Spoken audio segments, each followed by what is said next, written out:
फरमाया दाऊनी दाऊनी, क्या तुम मुझे छोड़ नहीं सकते अली के मामले में? क्या मैं मोमनों से उनकी जानों से भी ज्यादा करीब नहीं हूं? तो ये मानना चाहिए जो मुस्तफा को अपना मौला मानता है। 100 से ज्यादा सहाबा किराम से ये हदीस मरवी है।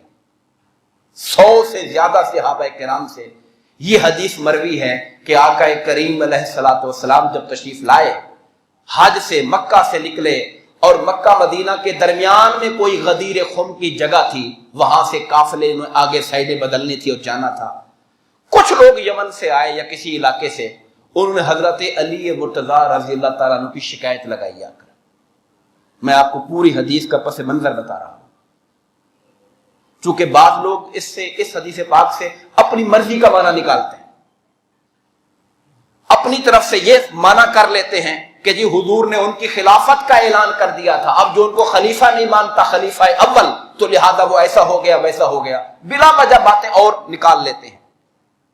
पस मंजर हदीस पाक का ये है, कुछ लोगों ने आकर हजरत अली मुर्तजा रज़ी अल्लाह तआला अन्हु की शिकायत की, सरकार का चेहरा गुस्से में आ गया उनकी बातें सुनकर। फरमाया दाऊनी दाऊनी, क्या तुम मुझे छोड़ नहीं सकते अली के मामले में? अली मुझसे है, मैं अली में से हूं, यहां भी ये जुमला भी फरमाया।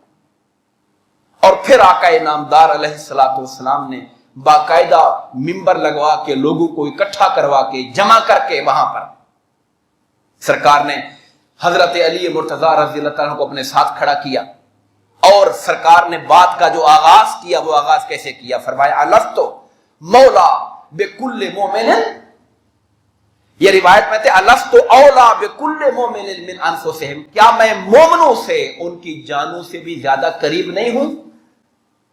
बाद रिवायात में इसका तर्जुमा बाज यूं करते हैं कि क्या मैं मोमिनों पर उनकी जानों से भी ज्यादा हक रखता हूं कि नहीं रखता हूं?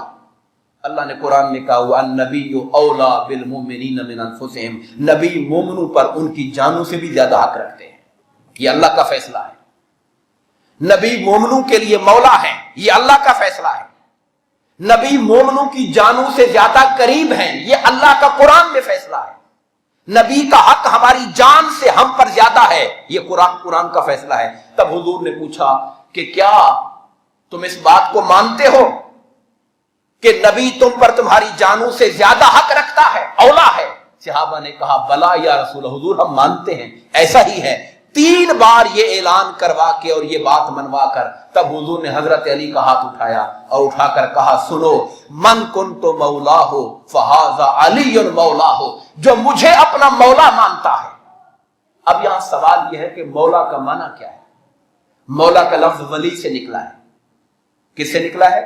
वली से। विलायत दोस्ती को कहते हैं, वली दोस्त को कहते हैं, वली महबूब को कहते हैं, वली अपने प्यारे को कहते हैं।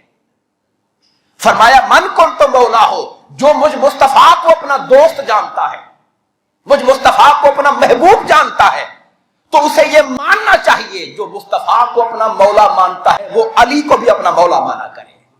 मन कुन्तु मौला हो फहाजा अलीयुन मौला हो, जिसका मैं मौला हूं तो अली भी उसका मौला है।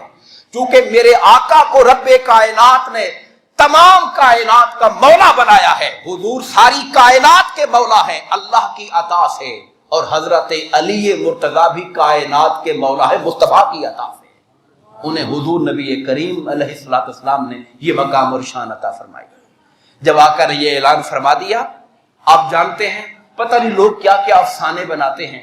सबसे पहले बढ़कर उमर फारूक आगे गए और कहा हनीयन लका या अली, ऐ अली तुम्हें मुबारक हो, आज से तुम हर मोमिन मर्द और औरत के मौला बन गए हो। सबसे पहली मुबारक देने वाले हजरत उमर फारूक रज़ी अल्लाह तआला अन्हु कि ऐ अली आपको मुबारक हो कि आका नामदार ने आपको हर मोमिन मर्द और हर मोमिन औरत का मौला बना दिया है। ये वो शान थी जो हुजूर नबी करीम अलैहिस्सलातु वस्सलाम ने खसूसी तौर पर हजरत अली मुर्तजा रज़ी अल्लाह तआला अन्हु को अता फरमाई।